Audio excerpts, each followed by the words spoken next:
Hey Real Talk listeners, it's Lucas here. Today on the podcast we had Jason Heemskerk.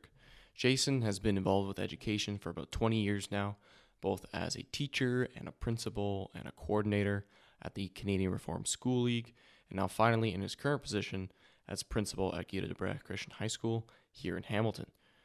We talked with Jason about education at large, Christian education, Reformed education, the differences between all of those topics. And then we got a little more specific and talked about school structure and how that is built up, the role of parents, and then also the role of the student body and who is allowed in the school and who is not. So it was a really great, eye-opening conversation we found. We hope you enjoy it. Please send us your feedback. As always, we'll put the info in the description and our social media.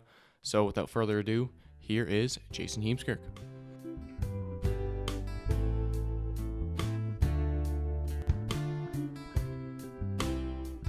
Hey, Jason, thanks for joining us. Good to have you here for our first recorded podcast of Real Talk. So, thought we'd just jump right in, talking about Christian education today. Thought we would talk about, maybe kind of define some of the concepts around Christian education before we, start talking about Christian education, like, our Reformed education and the education system that kind of surrounds our community. So I thought we'd start like broader if we can, like say start whatever you like. Say philosophical depth. No? Well, you could try. Oh, okay. I don't know if I'll get there. Okay, so we've been talking a lot about Christian education and when the time comes for us, we're pretty young, but when the time comes for us to send our kids to a Christian school or to a school, why would we choose Christian education as opposed to non-Christian education non-Christian based education? So I kind of started it with a little bit of research and kind of came across this the phrase liberal arts. I don't know how familiar that phrase in particular is around education. What do you mean by it? Like if you say liberal arts, what do you? Yeah, so liberal arts, like liberal kind of comes from the Latin word for free, which is like basically essentially that phrase would mean something like how do we educate our kids so that they can be the freest versions of themselves, I guess. Maybe that's a very modernistic way of saying it or something, but so I guess that kind of more encapsulates the academic fields as opposed to like vocational or the like professional fields. So I don't know how familiar you are with that and like the history behind. Well, if you're looking at education, I don't know. I don't think I've ever really thought about it as a liberal arts education, but I think I know what you mean in that sense that the reason why we educate our children is so that they can make informed decisions about what they do with their lives versus a vocational school, which, if you go back in history, you were expected to do what your father did, right? So your father was a cobbler, you would become a cobbler and you'd have no shoes. Your father was a minister, you'd just be off the deep end. Your father, sorry. A veiled reference, yeah.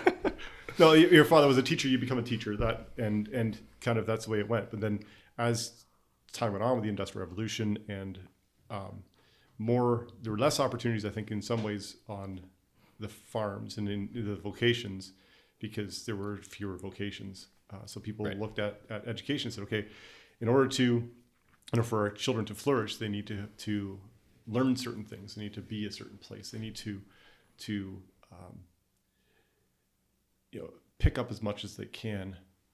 And so you start teaching things like maths and languages and sciences and history and those types of things. If that's right. And that could be a very people who know exactly how to define liberal arts education will say, no, that's totally wrong.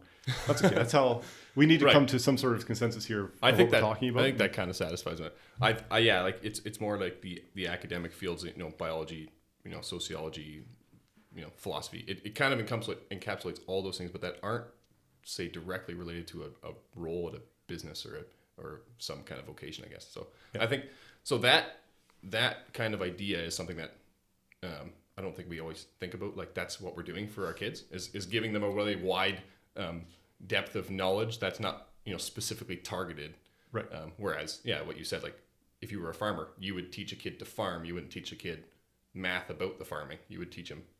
Right, because he'd figure that out. He would figure it out while he was doing it. And he wouldn't need to read because like those are the types of things where and it's so I think the reason why we don't talk about liberal arts education so much anymore is because there are very few schools where it's not done inside that format, right? There are very few vocational schools until you are finished with your your elementary and your secondary school and even your post-secondary school before you really kind of dive into an apprenticeship or some sort of vocation.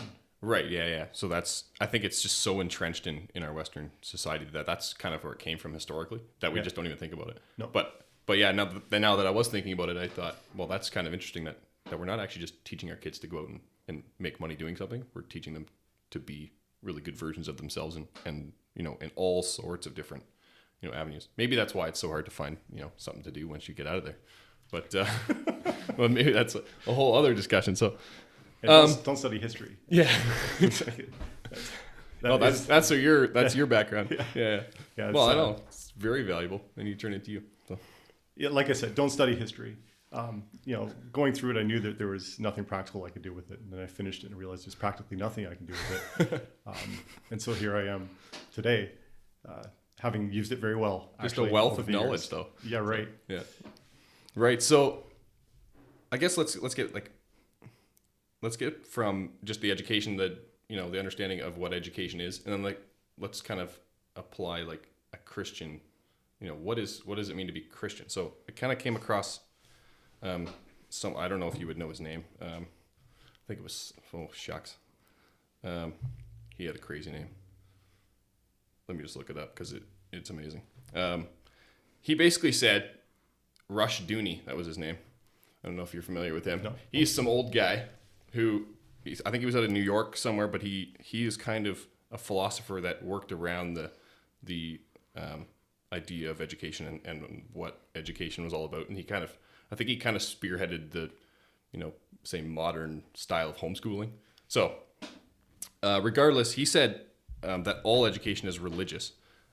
And to think that like a public education isn't teaching religion is something that's false. And I kind of dove into that a bit, and it seemed like if you were going to analyze a culture to see what they believed, the education system would be one of the first places that would shine forth what the culture was teaching as true.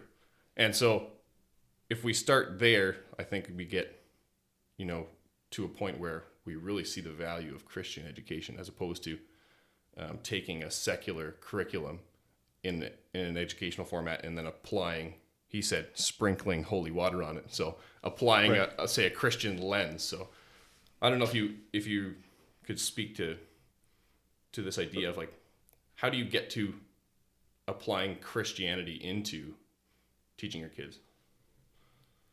I think it's not that much different than what you're doing at the house, like in your home. You can, you have your go back and play soccer with your kids.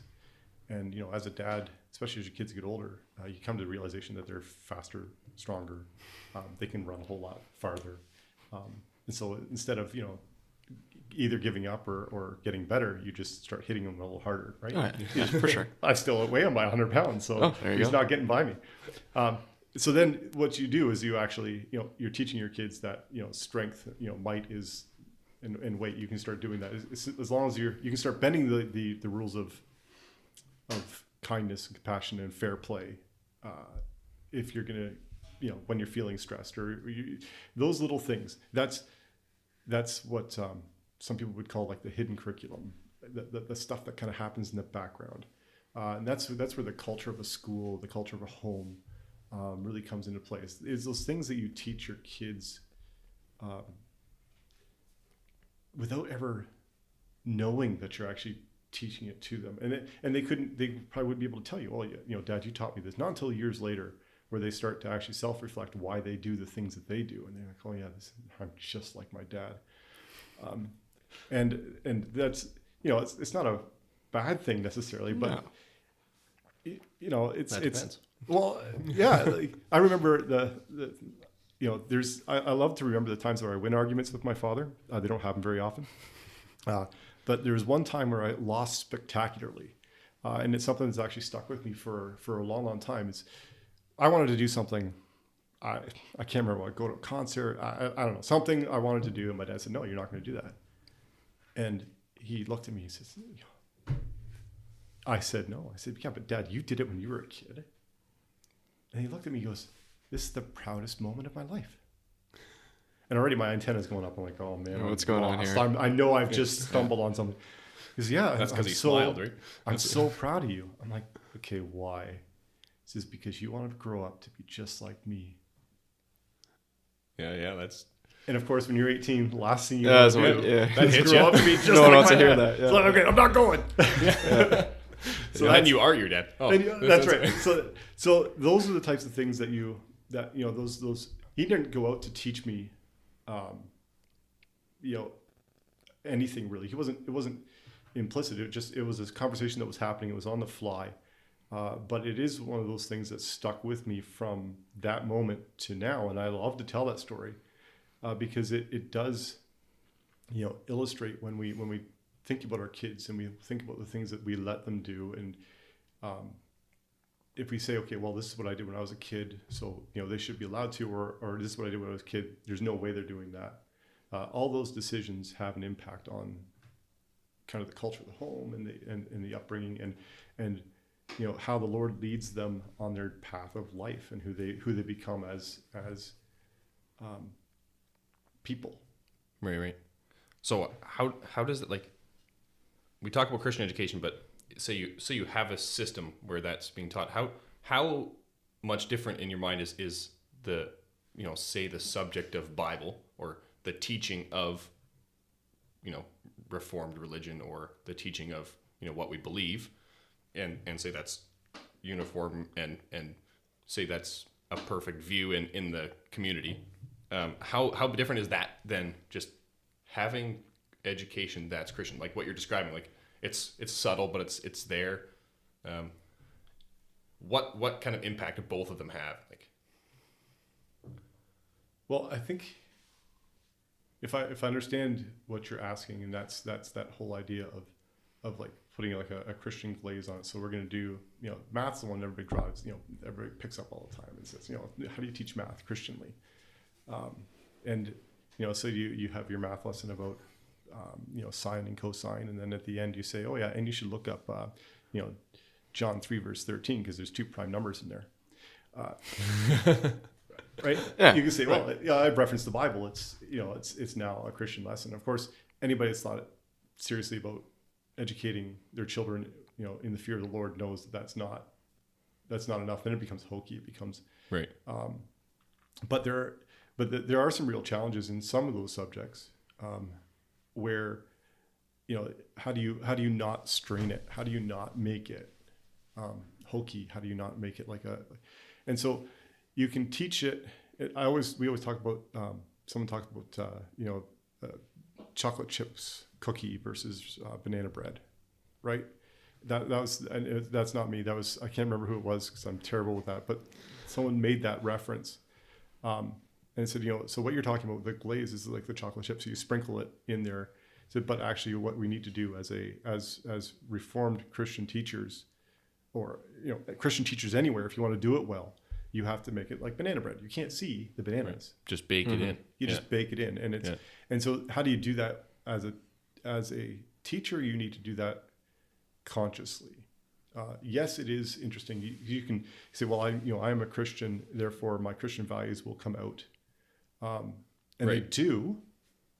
They do. But if you want to do it well, then you actually need to consciously think about it. And then after you've done that a number of times, then it becomes much more natural. But right. at the time, if you're, you got this water glass here, and if I'm going to teach you about filling, a water glass by pouring one thing to the other, then I'm really going to focus on you pick up the cup and you tip the water and you pour it into the glass and then you put it down, you wipe the spill. And I'm really concentrating on going through the motions. Now, if I wanted to use that as a metaphor, we have a cup that's half full and we have a cup that's not half full. Then you have to plan that out. I can't do that on the fly. Give me 5 minutes, I'd be able to probably do some neat little metaphor. But unless you're going to consciously do that, then it doesn't make a good infused lesson. Right. So teachers are more interested in the content than they are about the context, and that also comes with years of experience. The more comfortable you are with your content, much more naturally you can flow into the different aspects of it and what that looks like. Because it's not. The other thing is it's not always the what, but the how you teach that becomes important. Because you can teach. There's also a way of you talk about Christian content. That's one part of teaching Christianly, but it's also, and I think probably the more important part is the how you teach it that becomes Christian.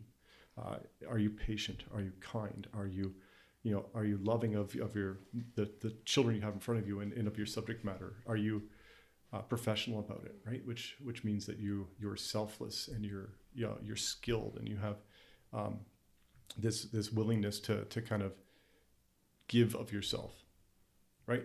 Those are all. That's the hidden stuff. That's the stuff that shows the students and the parents and the board, everybody that you care about the work that you're doing, and that's just as important in a Christian school. In any school, it doesn't have to be a Christian school. In any school, that's the key of. Right. So it's more about the methods that the teachers use as they teach the subject matter, like as opposed to like I mean, obviously in a religious class like Bible class, that's very obvious, right, compared to math. But it's not necessarily an infused thing throughout like the curriculum or anything. Like I'm just trying to like get more specific with what you're saying. Like that makes a lot of sense. But if you want to be conscious about how you practice teaching in a Christian manner, is it just teaching with these principles that come out of Christianity, like you mentioned, just to be professional, to be kind, and caring for your students? Or is there more in the actual substantive part of like what you're actually teaching? Yeah, so I would have a hard time, for instance, teaching in a school where they told me I had to divorce my faith from my content, because I think it's, in order to do it well, you will infuse it all. If you're actually infusing it, it's your faith in the Lord will come out.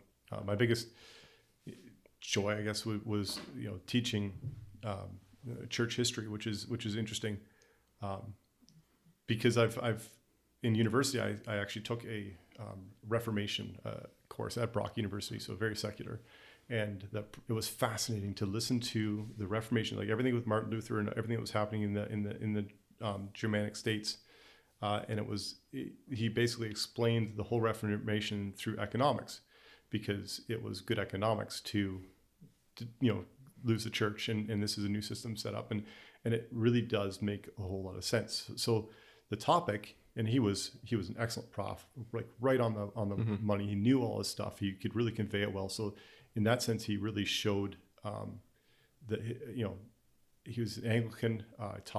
He talked about his faith off the lectern, but he did not infuse his belief in God and his belief that the Lord controls things, and there's providential care there into his content.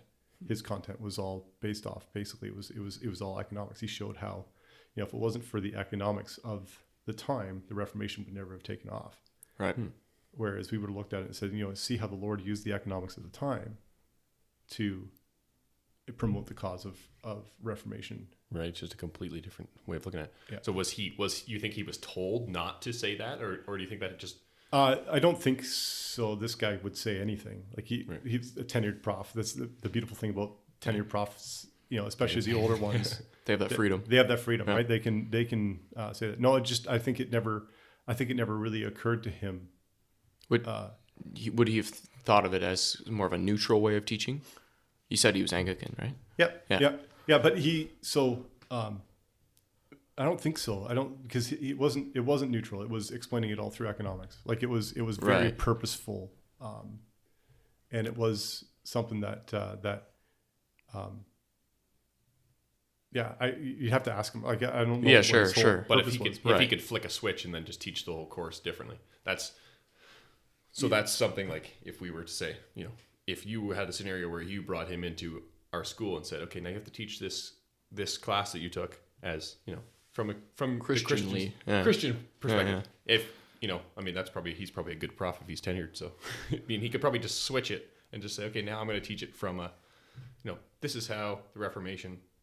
And I guess if we do that consciously in a Christian context, I think that's kind of goes back to your questions. Like, Yeah, well, is it the content that you turn Christian, or you put a Christian lens on it, say, or is it like, the subtle things that you were describing that's like, well, it's more like okay, I want to get at it. Okay, so in the method of your teaching, right, the Christian principles come through, and then in the content, you can, like this example you listed, you can show the impact of God and His providence over the acts that took place during the Reformation. Is there a neutral way to teach that, or is it kind of just like it's like a Christian way to teach that and a non-Christian way to teach that, and there is no neutrality in the middle? I don't think we as thinking humans can be neutral. Yeah. and that's kind of what this guy I mentioned off the top was saying. He's like, Right. it's religious regardless. It's Right. you're either Christian, you're some form of religion, or you're humanist, or you're you come at it with a lens on that you can't not. And that was one of the points he made, that essentially you just Perhaps you're you teaching something anyway. I mean, perhaps you could. You'd really have to work at it though. Like you would have to. You'd have to strip all the life out of it. Maybe like the difference between, if you think about, I don't know, a famous speech, Martin Luther King. Let's say, that's one of these. It's the speech is not famous because of what it said as much as how it's said and how it's delivered, and the passion and the life and the values that came behind it. If you were to strip that all down and just give point form little blurbs, it's not really that. Loses its meaning. It loses It's kind of repetitive, actually. and it just loses its life. Yeah. And I think that if you try and strip down your academic content, or even your any type of content you're trying to teach, from the life of the students and the life of the teacher that's teaching it, it's not going to be very successful. It's going to be kind of lifeless and dull. And that's why, if you think about the, any type of educational system that says, we divorce faith from what we teach, or we don't teach from, we teach from neutral ground, that if you're a good teacher, then you don't do that. Maybe your neutral ground is going to be your love for students and your view of students, but that in itself is going to impact how you teach. Maybe you're going to be, it's love for subject matter. That's why I teach. If you're teaching chemistry at the senior high school, you love chemistry. Mm-hmm. Well, that love for chemistry is going to come through your teaching, and that in itself is a worldview. It's its own state of being. It's not neutral. Right. Yeah. Of course. So okay. Well, let's get into like the Christian, and then our Reformed context within our school community that we exist in, and that you've kind of been teaching in and around. And so I guess that kind of touches on it. Like, we're talking about applying our worldview to the education, but let's get into it a little deeper. Like, how, maybe just examples, if you can give us something, like how do you do that, say in a subject? I mean, we talked about math, but You're trying to get at like difference between, so we went from education at large. yeah. And then we went to education. Okay, there's no neutral state. Then we have Christian education. Different. Right. The worldview is at play. Now, to get more specific, Reformed education. Sure. What are the differences between a Reformed education versus just a general Christian education? Yeah, we can go there too. Yeah. So, I mean, if you're looking at it in terms of globally, and again, someone that almost be nice to have someone sit beside me that's taught in a general Christian school or interdenominational Christian school. Because right now I'm talking from my context, and I have had a lot of interaction with principals and teachers from interdenominational schools, and the work they do is amazing. It really is. They're passionate people, and the schools they have set up have a real purpose to them, and they deliver on that purpose well. But if you're talking about where the difference is, actually, it's an interesting difference, and it lies actually in the purpose. You would have in a classroom, you will see some differences, I think, but in the purpose of the school, you'll see a lot more. So I'll give you an example.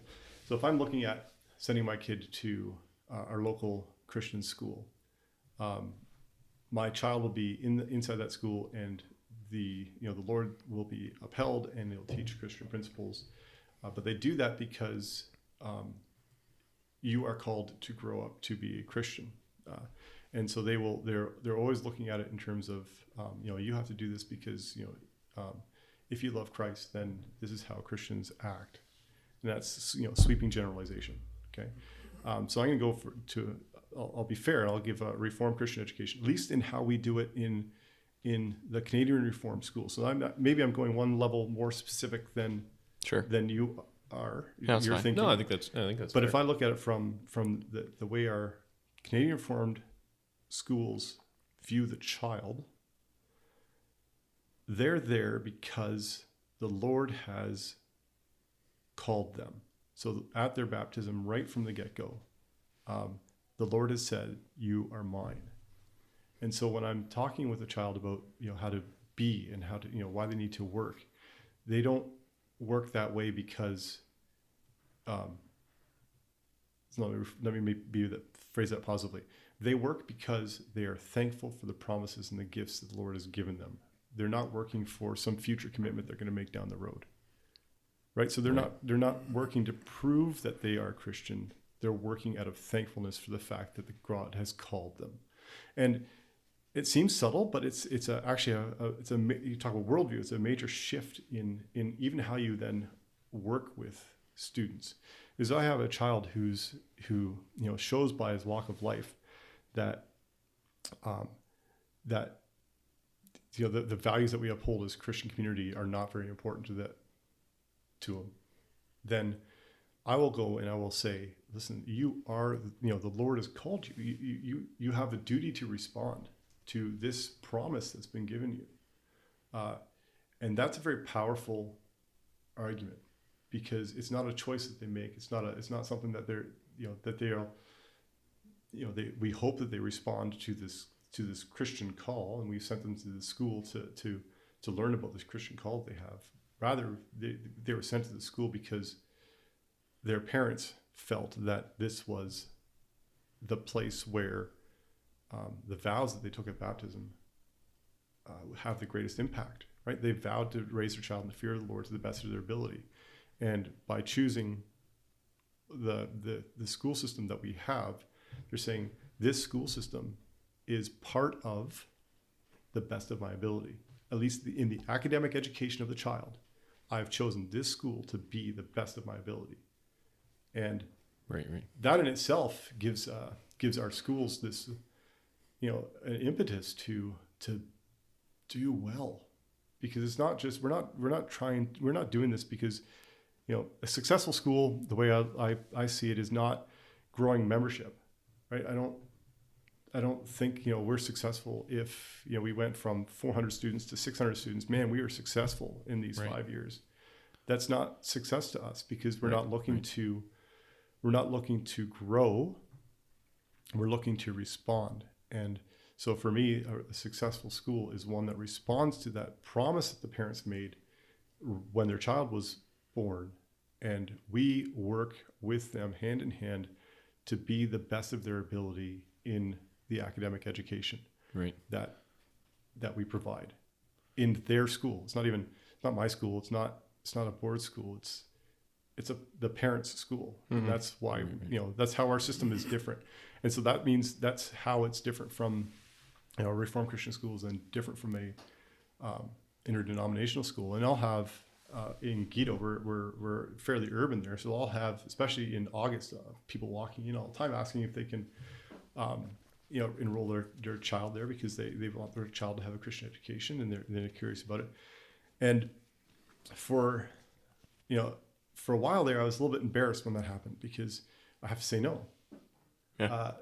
Except I thought about it, and so I don't say no anymore. I actually say absolutely. You are welcome to enroll your child, but for our school, it starts actually in the church. We don't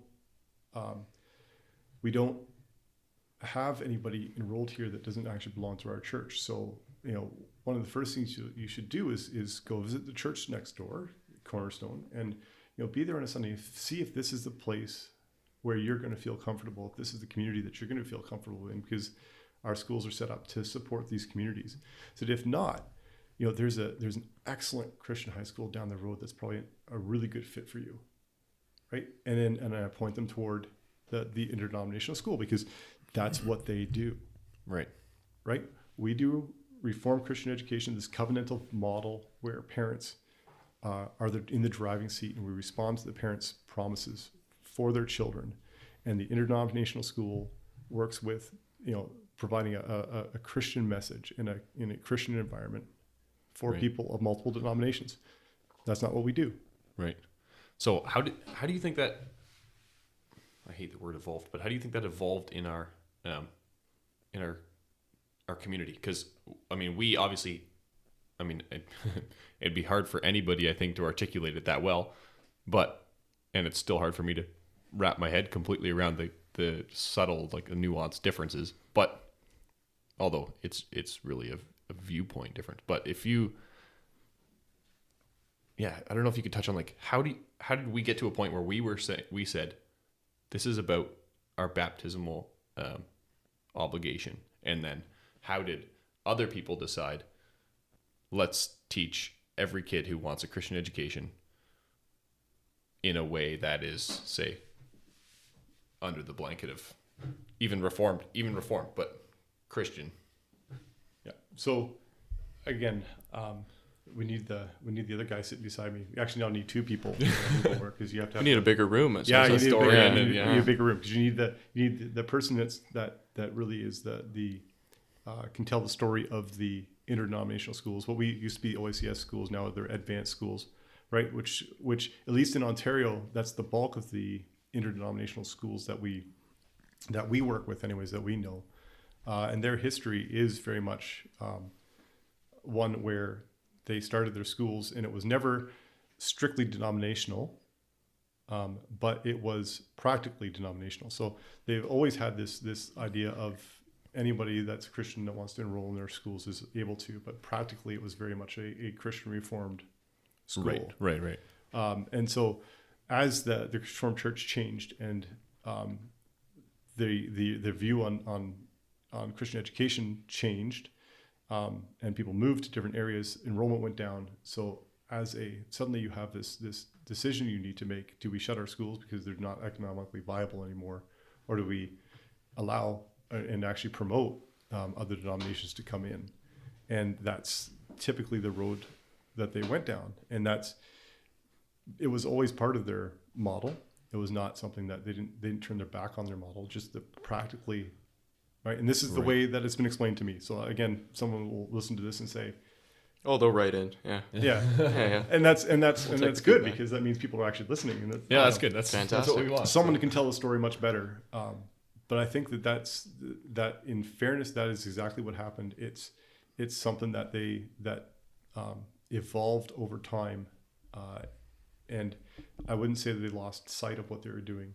They simply they continued in that realm, and they said, no, it's more important for us to survive, right, as a school to teach in a Christian manner, to have a Christian school, and we change the flavor now. Maybe it's more missional. Maybe it's more less. You have to teach things differently because not everybody has the same background, right? So there are certain things that you used to spend a lot of time on, you don't spend a lot of time on anymore. Mm-hmm. One of the, if I think even one of our schools, they had a family ask them, they were actually a Mennonite family, ask if they could join, and it was within their, it was within their bylaws. It was allowed, so they joined, and then they started talking. The grade 3 church history curriculum talks about what happens in a church building, and the minister gets up and he talks about liturgy, because that's the program they use. Right. This child has only ever been in a home church, never actually been in a church building, and so it just changed the flavor. It didn't make it worse. It just changed the flavor, because now suddenly you have this other perspective in the classroom, and that other perspective, because the teacher was a caring teacher and a sensitive teacher. They didn't want to let this child be left out. It changed the flavor of that lesson. Right. And you got to imagine that would multiply as you get into like high school grades, and if you would, it wasn't just one student, but it was a variety of views and viewpoints. Yeah. To the point where you have where, because there's such a difference in even in the view on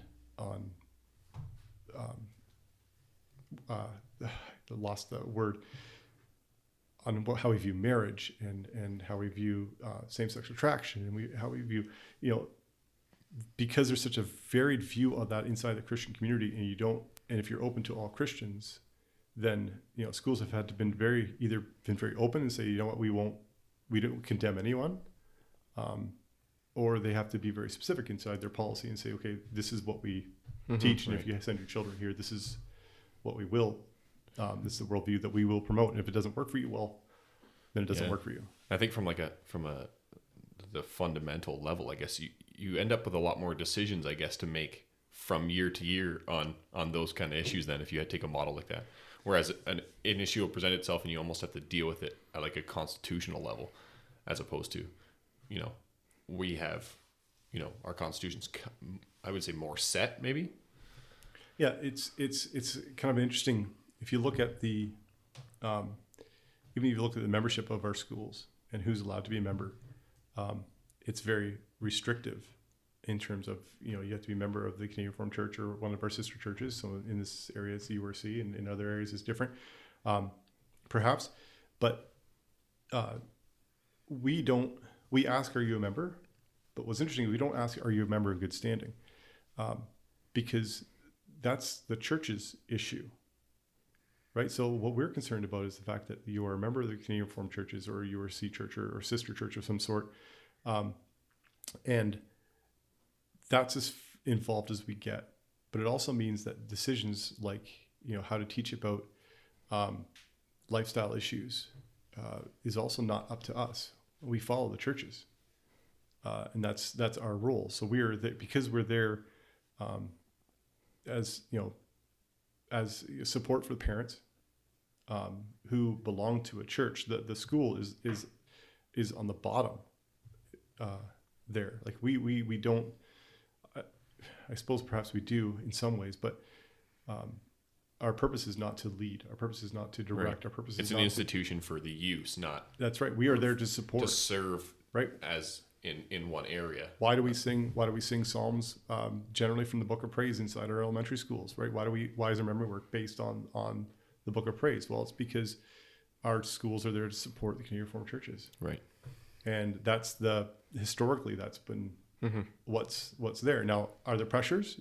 Yes, there are pressures to change things. And I talked a little bit about the generational aspect of it, and I think that there are some interesting pressures being placed on our schools, and it comes from the third and fourth generation going through those schools. Right.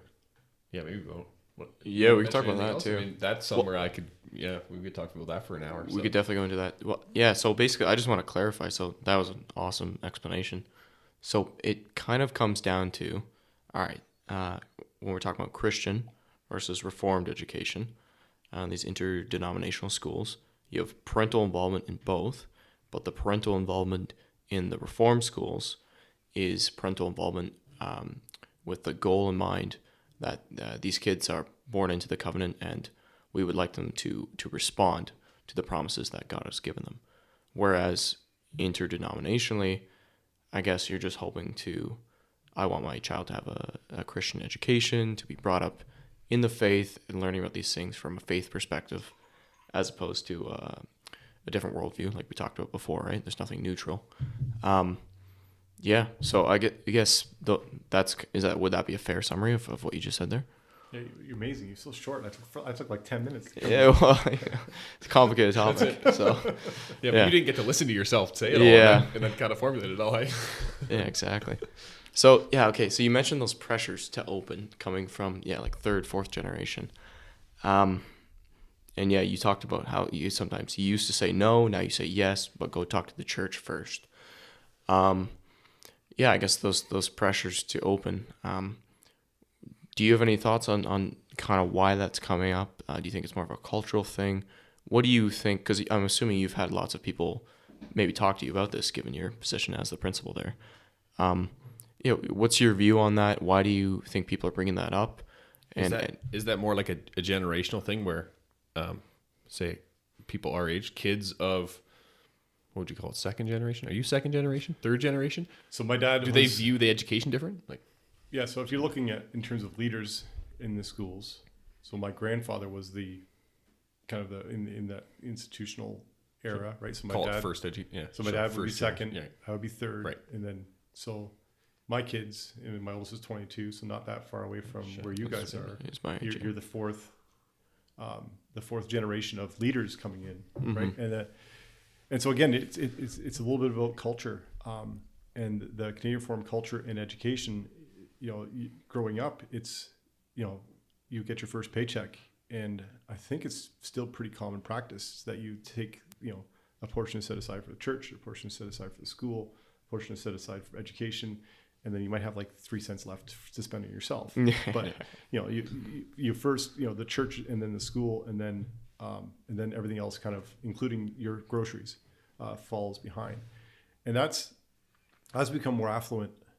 The pressures to do that, I think, are less.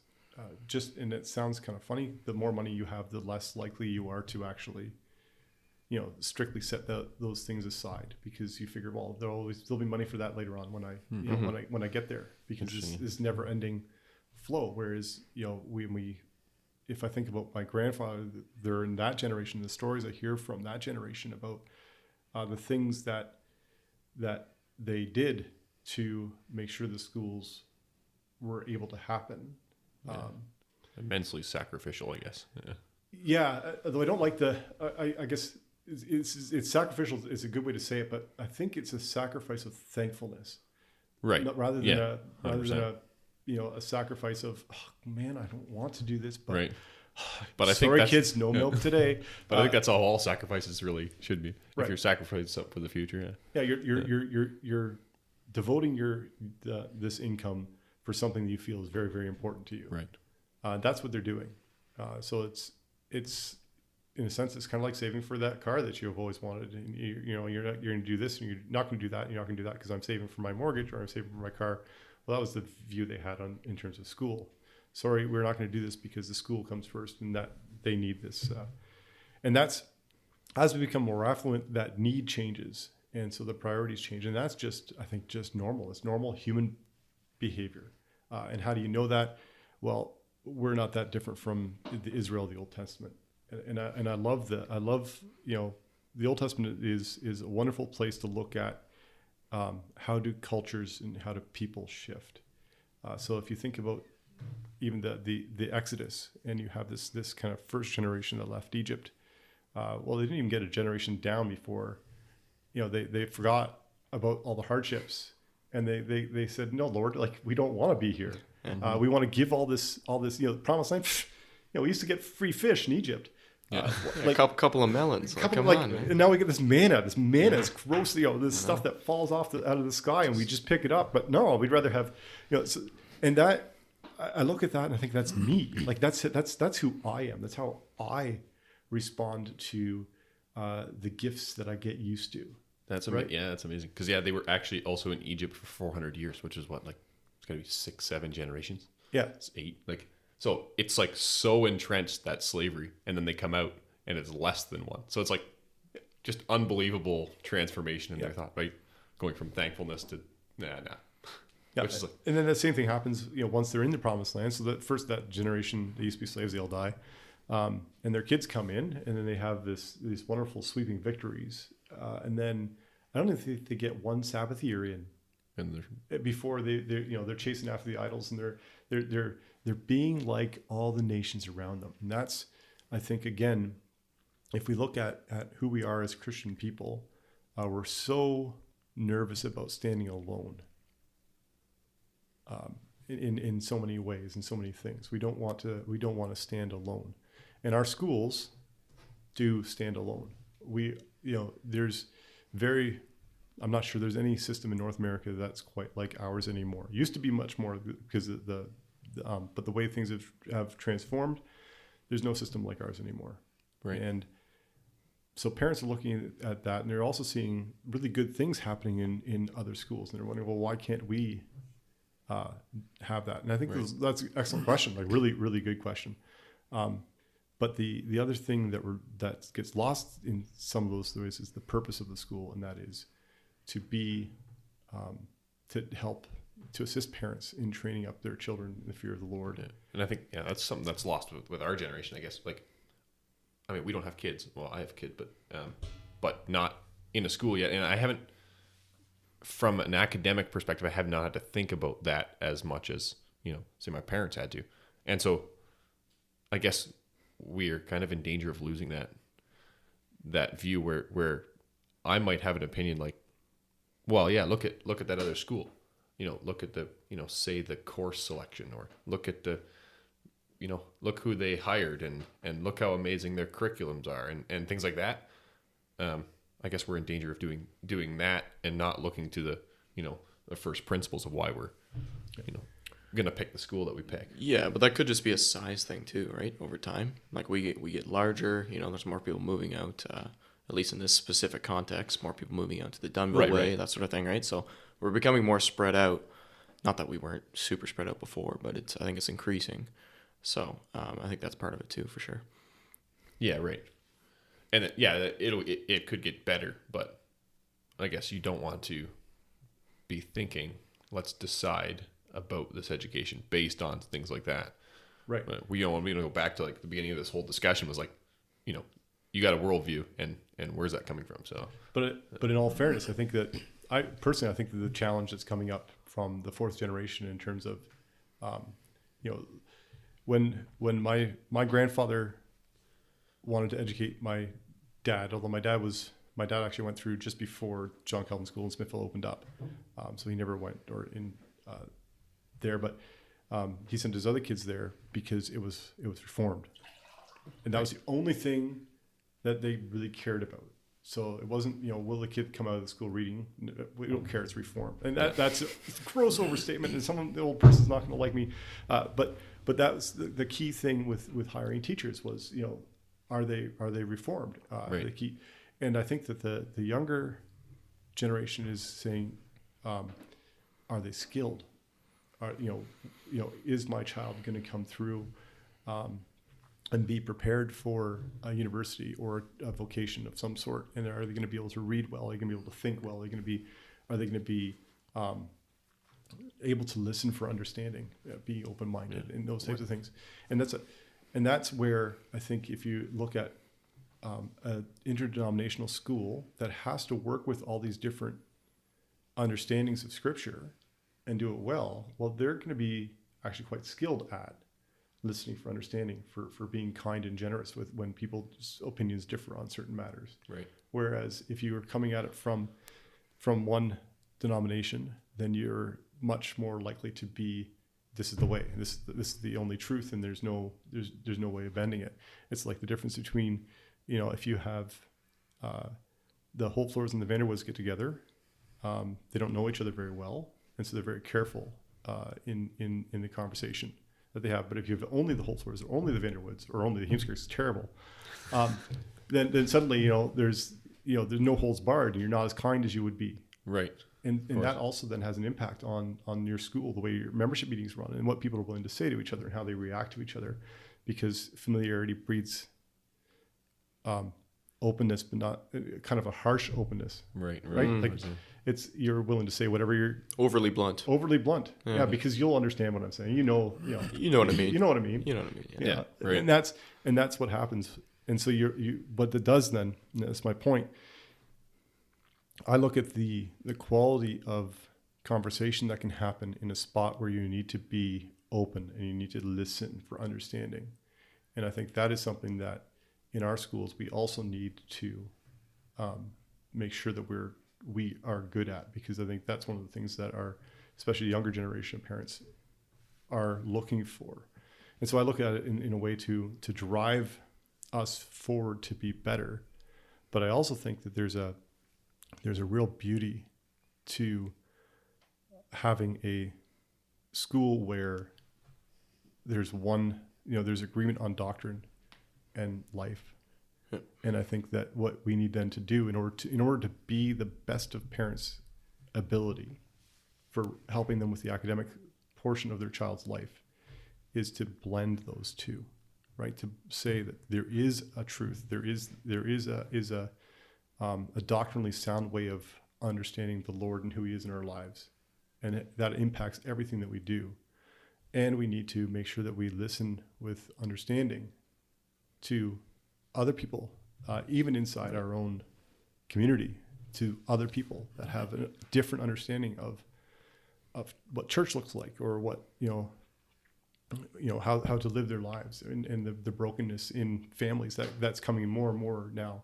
So we have a real challenge to not lose that thing that sets us apart, but also to gain a willingness to see that yes, there is more to this life that we live in, this community that we've built, and we've really built a strong community, and that we need to also be listening. Right. Yeah. For sure. You got anything else to add to that? Maybe before that segues really good into mission drift, and yeah, maybe. Yeah, I was just touching on what you said there. Like it seems to me that we need to. It's a tricky thing to do, but we need to strike that balance between. All right, like we have Reformed education, we have a lot of parental involvement with the goal of the child responding to the promises made at baptism in mind.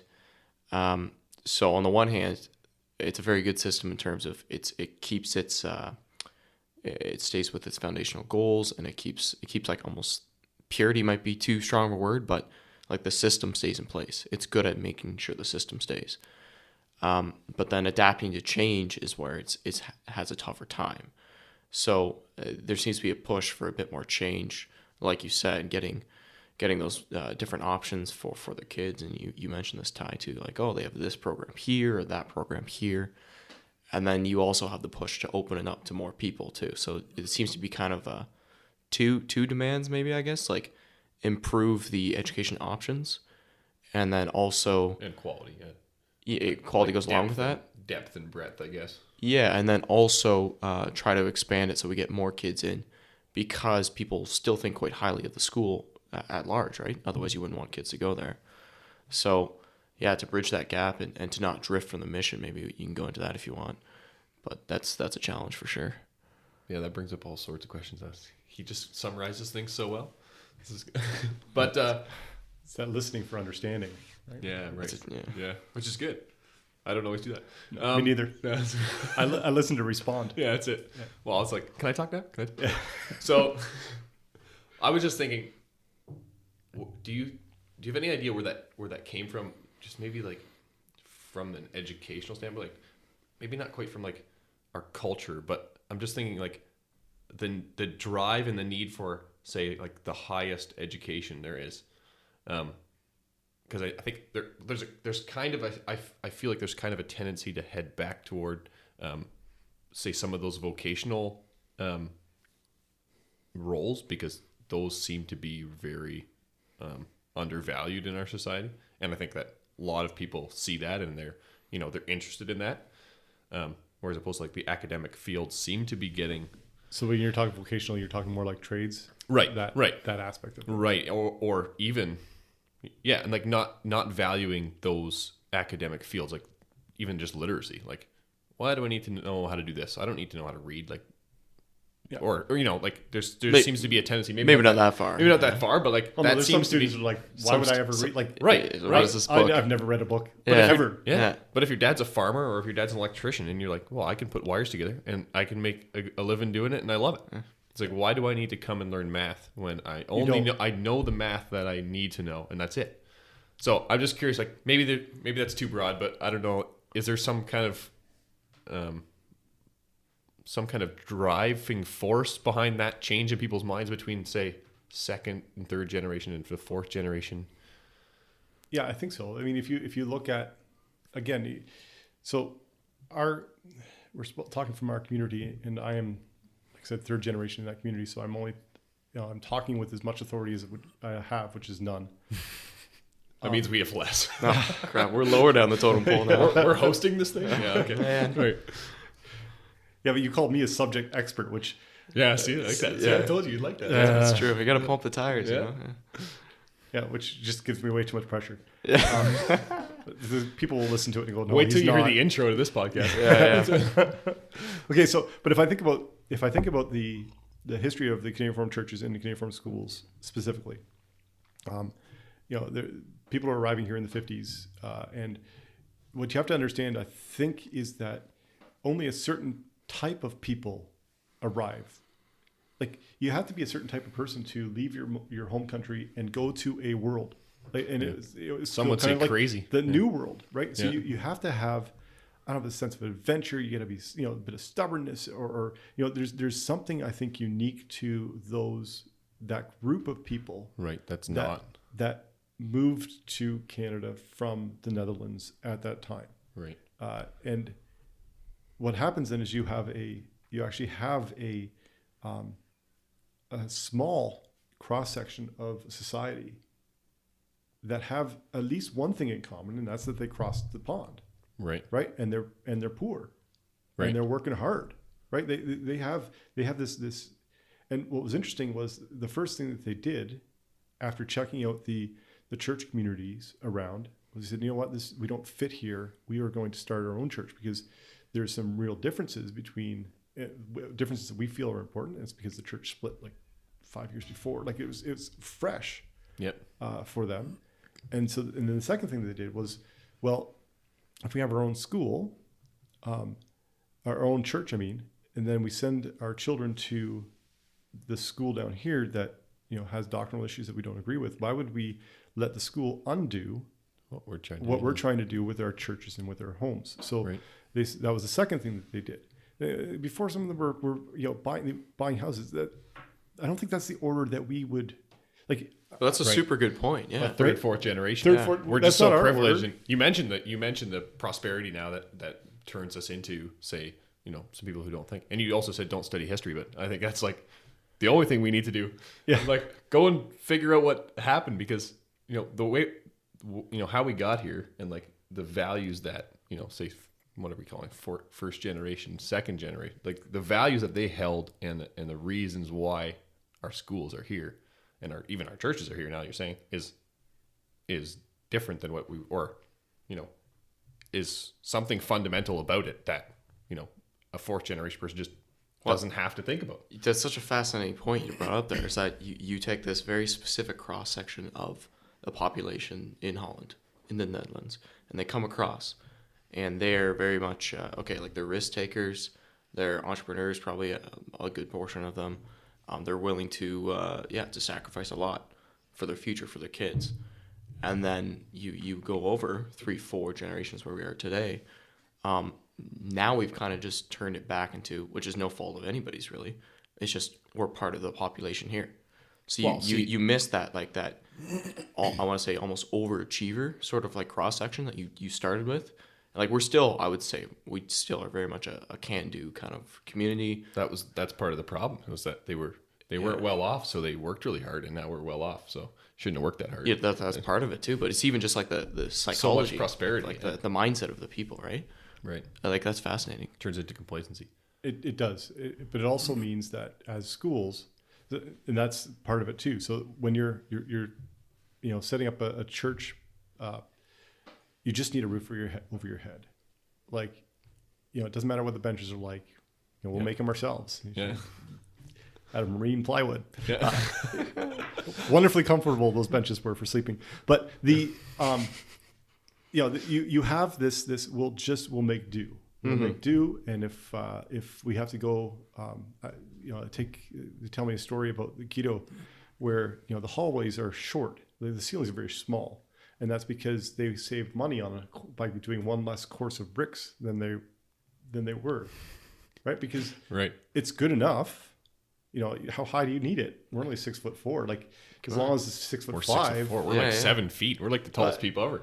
Oh yeah, but you go 6'6", you're good. Yeah, you're that's an pretty inch good, of except clearance. for a couple people. Make the couple people duck. That's they right. were used to that. Anyway. That's right. Yeah, exactly. Just get used to it. But you're looking at this part. But I don't think if I just look at the church buildings we build now, we are looking at them not good enough, but we want them to make sure that we're going to build to last. Right? We're gonna spend the money, and we're going to do it well. We're not going to put up with substandard equipment. If you think about the live streaming and stuff that's been going on in the various churches right now, people are putting in spending thousands on new equipment because they don't want a shoddy looking live stream, because suddenly that becomes important. Whereas if you had a tape recording of it before, you were advanced. That's right. Like you get this the tin can with a string line across the road. That's live streaming. It's live streaming, right? A little fuzzy, but the schools are the same, right? So when they started up the schools, all they were really worried about was, get a roof over their heads. If you have desks, it's excellent. If you have enough textbooks, that's a wonderful thing. That's a story they told me about Burlington, where they didn't have all the materials that they needed. But it's also because they had, I think, 20 more students show up on the first day than that they were actually expecting. Because that's the other interesting bit about our schools, is we sit here from this perspective of, well, obviously everybody wanted it. It's actually not true. There were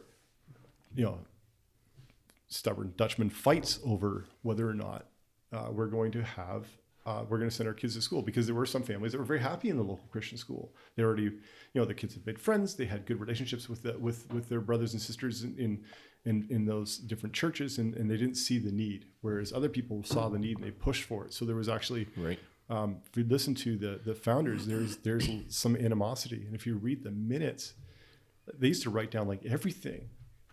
With names, really. So if you want some fascinating, reading sometime, go back to the old minutes where they got right upset with each other, and because they felt they're being pushed, they're being pressured. So we look at it now and think everybody was on board, but it was not the case, and that's what happened in the Burlington school, where there was a lot of campaigning going on at the church picnic on Labor Day. And so these families were convinced the day before the school started that, okay, fine, we'll send. Wow. And they sent. And so the teachers were like, we weren't expecting all these people. So, really? There's that whole, the struggle has always kind of been there. But now I think the struggle's not just about roofs, but it's about programming. Right. And I think it's not a bad thing either, because it goes back to our purpose. If we're there to be the best of parents' ability in raising their child in the fear of the Lord, that means that we have to be the best. And that means we need quality teachers. It means we need, excellent programs. Even if it's not every program, what we do has to be well done. Right. And we have to really show that love and passion for, driving. And that's why, if you're looking at it, kind of the history of the school, it was reading, writing, arithmetic, and then it was Bible, of course, is always there. And then it's Bible, reading, writing, arithmetic, phys ed. Then it's, Bible, reading, writing, arithmetic, phys ed. And now we're into sciences. And then it's Bible, reading, writing, arithmetic, phys ed, sciences, music. Yeah. So and then art, trades. and then and if I just looking at kind of Guido's history, I see kind of the phases, and every time they get these things and they do them well, then they're always looking for kind of the next thing. And now we're into trades, right, where we have a full-time shop teacher for the first time, and that's because the community, the parents who push these things said, no, this is what we see as important. And if you were to ask, when they first started the schools, will we support a full-time shop teacher? No. No. But now, But now responding to the parents. and the founding fathers are looking at this too and saying this is wonderful. This is a wonderful gift to us for the legacy of the schools that the Lord has allowed us to build. Right. That ties so that ties in really well because you mentioned a book to me, Mission Drift. I just pulled it up and I thought I should mention the authors, Peter Greer and Chris Horst, who I listened to this. I listened to it on Audible because I said no, I'm not a reader, but I'm an Audible kind of guy. But so that book outlines the just in general, not-for-profits. They outline how not-for-profits mission drifts from the initial constitution or the intentions of the founders.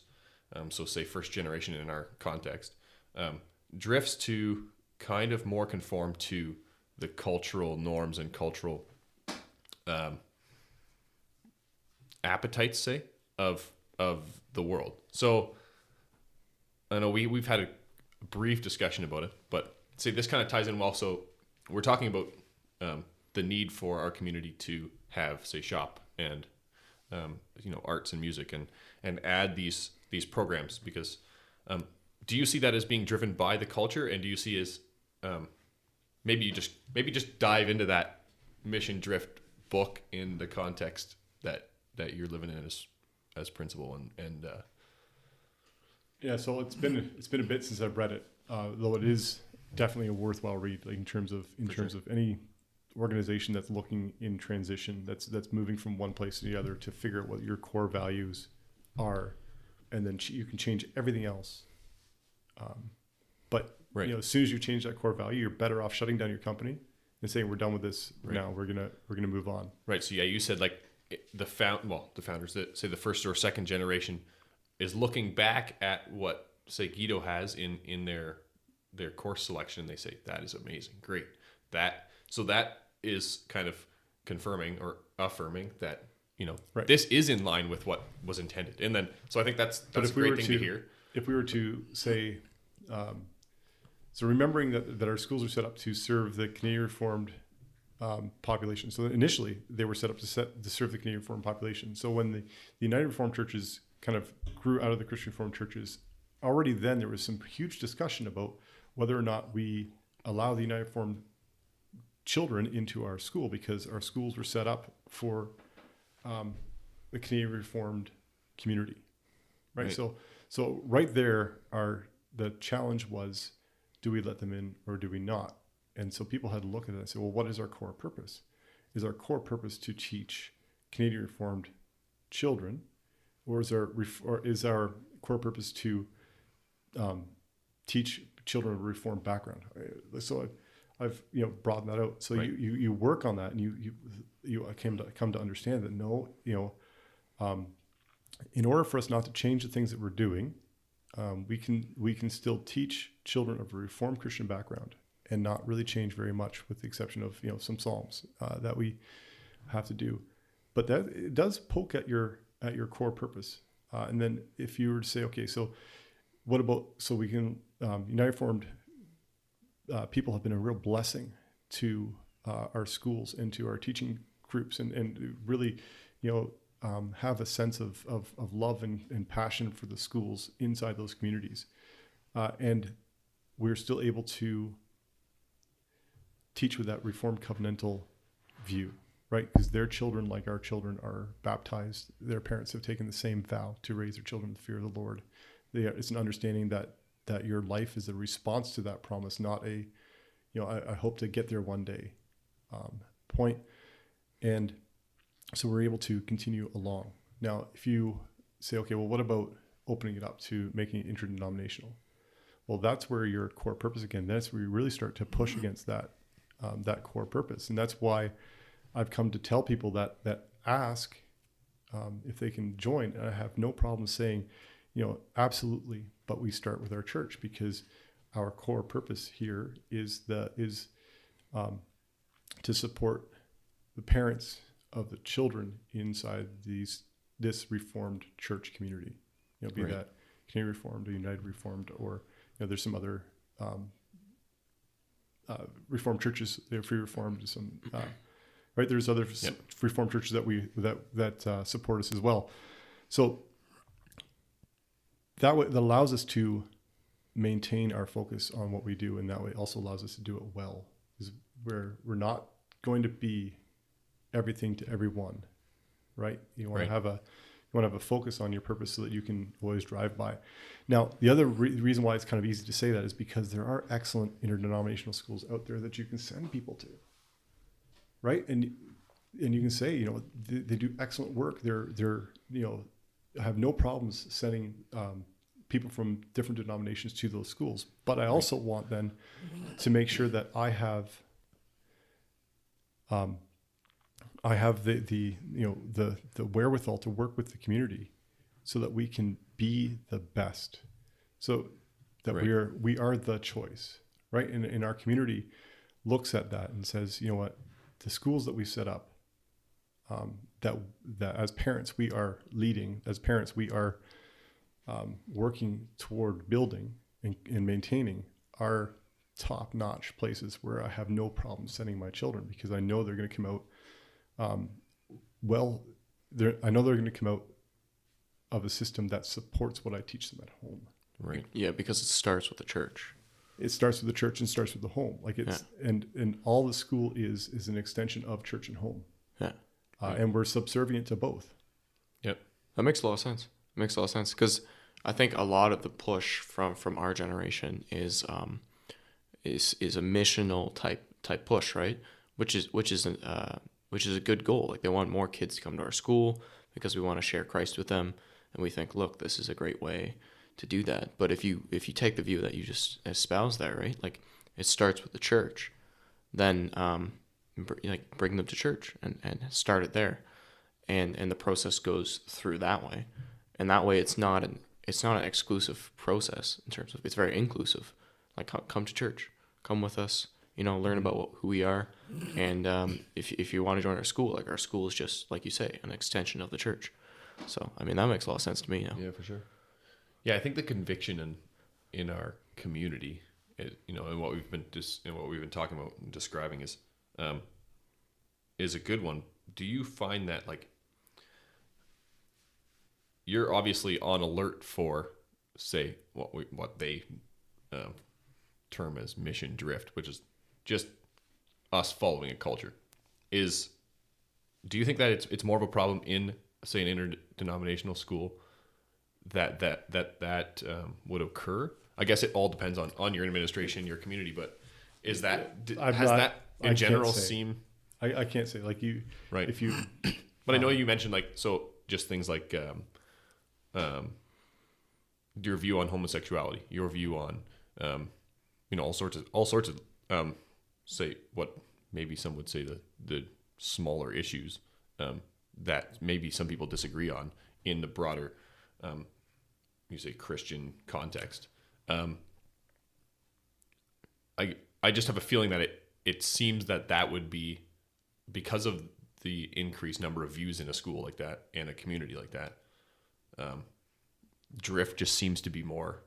Maybe not inevitable. It's going to come back. It's going to come back to the church, like you laid out, right? Right. Because it's like you say again, the school exists as an extension of the home and the church, and it's to serve the parents in the goal of raising their children, right, to respond to the promises. Right, but I guess we have one church, and they would have multiple churches where they're trying to tailor a viewpoint across, you know, multiple, world views almost. And it does. It depends on the school, right? There are some schools who want to be, you know, who look at it and say, okay, we're a Christian school, we sing, we you know, do devotions, and we present the love of Christ, but we're going to keep the kind of lifestyle issues and the rights and wrongs of that up to the individual church. Right. So our purpose is to have a Christ-centered education, and we can see our way to having a Christ-centered education and avoiding all the subjects. I would struggle. I'd say, okay, I'm not sure how that happens, because of what we talked about before, where you know, doesn't your worldview kind of come out, and if you are not allowed to speak about your convictions, also in terms of, you know, what the Lord says is right and proper for us, How do you do that? Well, then you teach the Reformation through economics, right? Yeah, perhaps, or right. or you talk about the Reformation as a it's not really all that important, right? Because we're all Christians. But again, we're putting words in people's mouths that are not here to yeah, no, for sure. defend themselves, right? So, but you're looking at this and you're saying, is it possible? There are other schools, I should say, interdenominational schools, who have very strict value statements. Where say this is, we are open to all denominations. However, no, we're open to all denominations, and these are our core values. Right. And our core values in marriage look like this. Our core values on confessions look like this. Our core value. So they're still interdenominational, but they're very much supporting a set of core values. And then Mission Drift would kind of say that's exactly what you need to do. You need to work always inside those core values. Right. And if your student population is declining, that's you've failed, if you will, if you change those core values in order to bring increase it back up, to even just to influence a certain outcome that you think that is the measurement of success. That's right. So where you said growth isn't the success, it's the value education. Right. So yeah, and I guess as a caveat, because maybe people haven't read the book, many people won't have read the book. The book isn't specifically targeted at a denomination or a church community. No. It's actually more targeted at businesses. Yeah. And like, I remember we chatted about Buck Knives, who's they have Christian principles, and they were built on Christian principles, and then they kept those. Even I guess that would be. Is that a for-profit then? It must be. It's for-profit. Oh yeah, for sure. Yeah. So, but they kept their values, and then they don't let that go at the, expense of, or in order to gain, say, higher sales, or they just say, our first mission is these principles, and I guess then it doesn't really. And I look at that too in terms of our schools, in terms of our mission statements, and. I've been involved in a lot of talk around that, but for and we typically have schools that are to assist parents in the Reformed communities to raise their children to be whatever it happens to be. It's pretty good. But I also think that a statement like that is missing the core value, because our core value here is not to assist parents, but actually is to glorify God, and so. I think in whatever core value you have in a school, you always need to start with your core value, which comes from the shorter catechism, right? What's the chief duty of man is to glorify God, right? And serve him. Yeah. And so our schools then, if you start with that, so our purpose is to glorify God as we assist parents in the academic education of their children. Yeah. You suddenly have this thing kind of hitting there that you're always going back to. So, if we shorten our Bible classes so that we can get a construction class in, does that glorify God? Like, that's your first question is, whatever you're doing, does that glorify God? Does that decision, do we, increase tuitions or increase teacher wages to the point where tuition is inexpensive or is too expensive for people to go? Is that a decision that's glorifying God? And you always look at in that sense, and it always drives you back to our duty here as people, right, in the service of God, and how we do it and how we. Okay. Well, we're getting pretty close to the end here. I think we got like 10 minutes or so left, something like that, yeah. So we could try wrap it up. But okay, I'm curious. So you mentioned these interdenominational schools, and they'll have a value statement or statement of values, right? What if, and I'm just playing devil's advocate here, but what if you had our model plus that statement of values? I say our, like the model, they have a Guido there. The statement of values. What's to stop a school like Guido from opening its doors to non-reformed kids if you have a statement of values and you agree, hey, like we're not going back on these. These are our values. If you're down with that, if you accept these values, if you sign off, fantastic. You can send your kid to our school. what's like where's the flaw in that, and do you like does that? So Yeah. I look at that as you've actually. So can you glorify God with that? Yes, you can. Yeah, Absolutely. sure. People do. But if the second part of our purpose statement is to assist people with Canadian Reformed or Reformed parents, right? So are you doing that? And I would say no. You've actually started. You've started not a bad school, but you've started a different school. As soon as you open it up, then suddenly your core purpose, which is to assist parents in a specific church or a specific, denominational subset, if you will. Yeah. You're not doing that anymore. You've now shifted. You've now changed. So if you can still, you still glorify God by that, but you have to understand that you've actually started a different school. Okay, so is that too narrow of a purpose to have a school on then? Maybe that's a question that some people are asking. I don't think so, because if you look at it, like a, I don't know, so there's an organization out there that was trying to be kind of everything to everyone. And what they did instead was they said, it wasn't working. They were like running all over the place trying to be everything to everyone. And so instead they said, what we're going to do is we're going to have a laser focus. We're going to focus on, I don't know, say we're building windows, right? So you can put glass in houses, then you're in windows and you're in doors and you're in mirrors and you're in lighting and you're right. And so we're going to put glass in houses, right? But if you suddenly say, no, we're going to put windows in houses, and people say, hey, can you put a mirror in my bathroom? You say, yeah, no, sorry. We're here to do windows, and we're doing windows, and we are really, really good at doing windows. You need windows, you come to us. You need mirrors, there's mirrors over there. And that's the way I look at our schools. So our schools have to be really, really good at supporting the parents in the context that we have, because there are other excellent schools that support parents in different contexts. So why would we want to be them? Right, where we need to focus on doing what we do for the Canadian Reformed and United Reformed circles who send their children to our schools, and we need to do that very, very well. And that's a specific task, and it helps us from running around trying to be everything to everyone.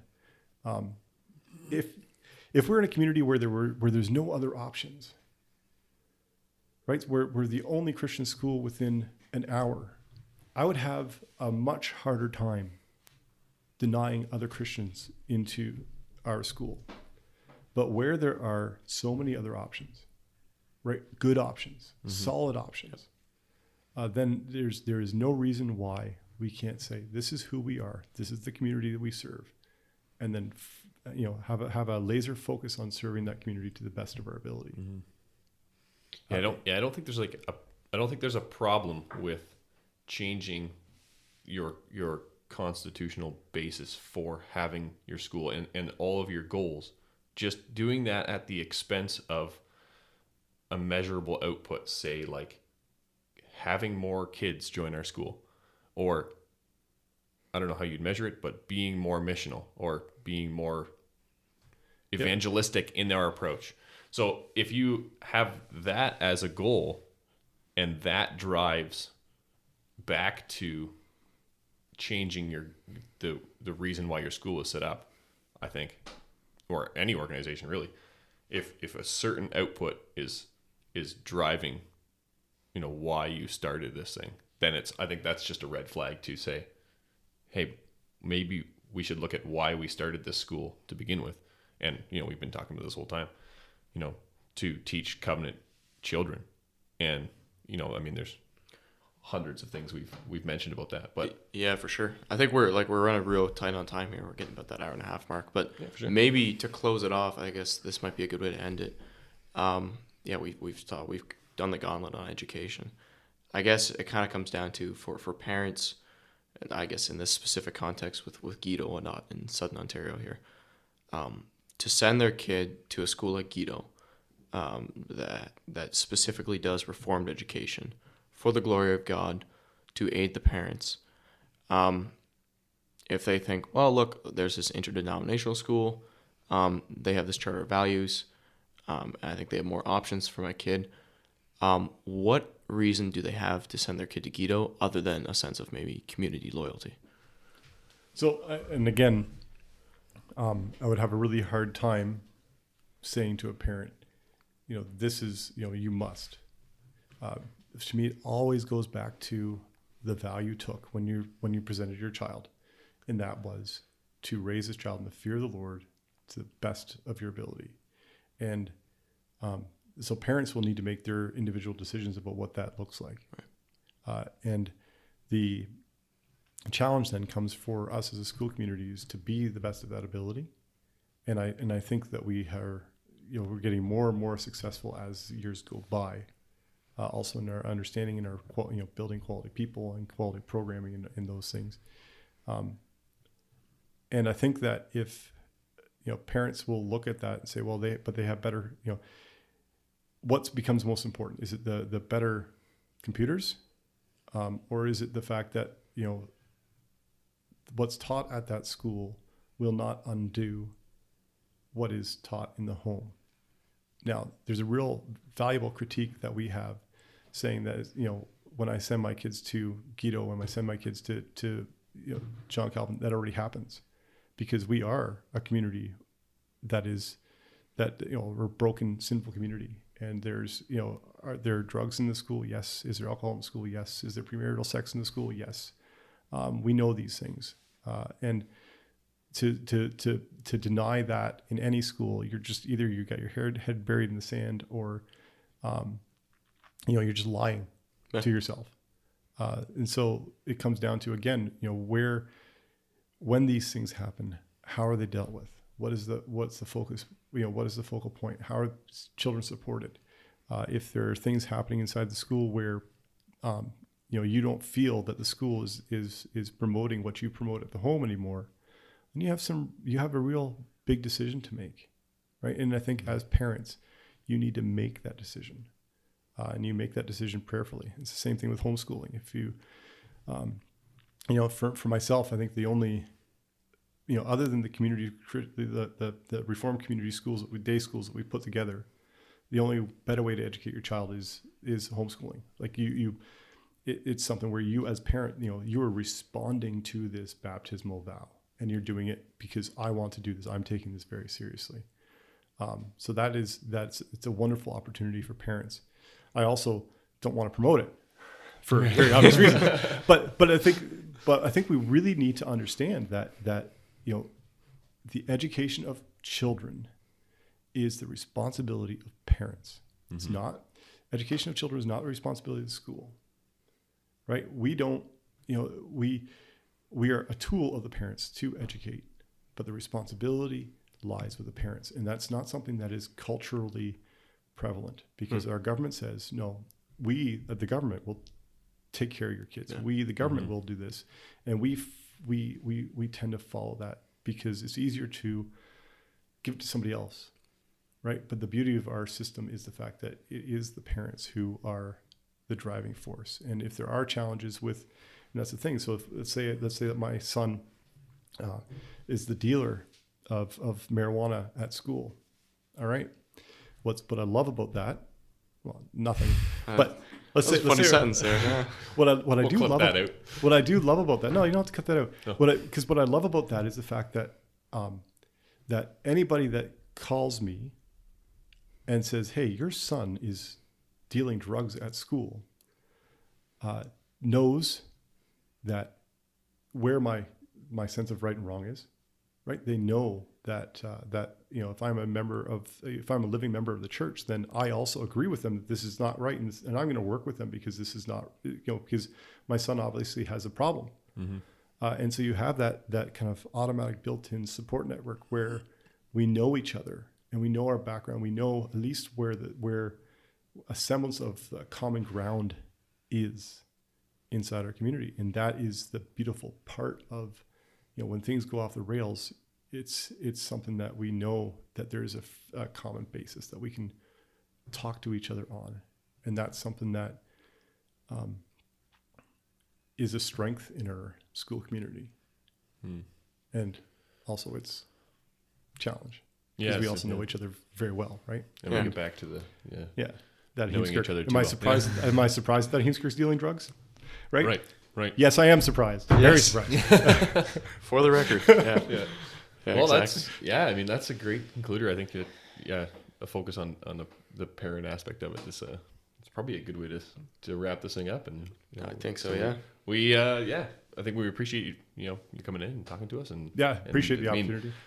definitely Also, a lot of food for thought. We'll probably have to have you on again at some point after we digest this all. But Yeah, no, I appreciate also the confidence that you had having me as your first guest. you're easy to talk to. That's Appreciate great. that. You know? So when we look back on it, it'll be all just clips of you. So that'll be good. Yeah, that was a good conversation. Obviously, want to encourage any of the listeners to send in their feedback and any of the thoughts or comments or questions. We plan on doing a follow-up episode in 2 weeks again, right? And we'll kind of go through some of the stuff we talked about, any of these books we referenced, like we referenced Mission Drift a lot, whatnot. And we'll go through that. So we'll put all the details, in the podcast link and social media and all that stuff.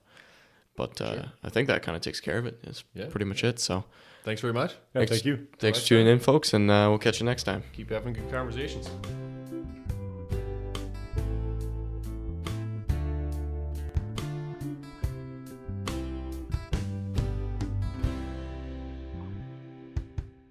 Thanks for tuning in to this episode of Real Talk. To send us your feedback, email us at reformedrealtalk@gmail.com, go to our website at realtalkpodcast.ca, or follow us on social media on Facebook or Instagram at Real Talk under the handle Reformed Real Talk if you're searching for us, and leave us your comments or questions there.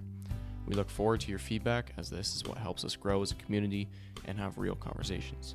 This show is produced by Lucas Holtfluer and Tyler Vanderwood. The music is provided by Calvin Hutton. And that's it for now, folks. Keep having real conversations. We hope you were informed and inspired by this episode. Till next time, bye-bye.